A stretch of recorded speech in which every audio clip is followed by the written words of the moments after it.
But let's think about it for a moment. You listeners out there, what is your definition of love? And just think about it for a moment. Because I know so many people from my own praxis when I work with clients or seminars or workshops in the past that they all want it. And they all want better quality of it. And they all want more of it. And then when it comes to definition, well, I never thought of it to define it. Well, and then they think.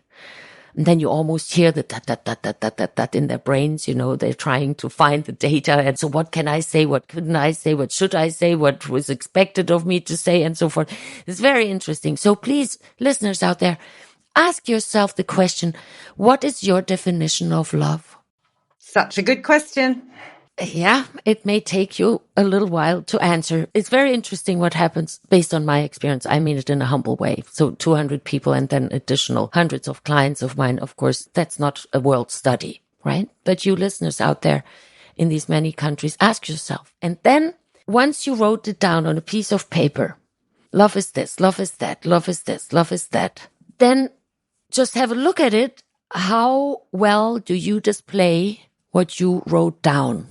Or is it more on the heavyweight side that these are my expectations? And that alone will already increase your chance of creating more love at a higher quality in your life.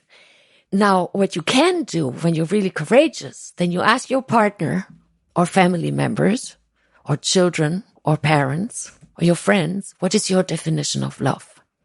And please hold back. Do not judge. Just be there and listen, learn. You ask a question, you throw it out there, and then all you need to do is listen.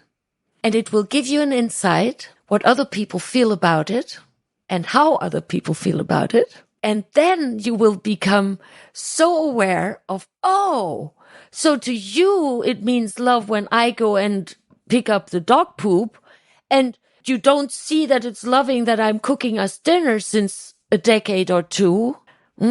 So, and that is when you can start building bridges, when we start understanding each other.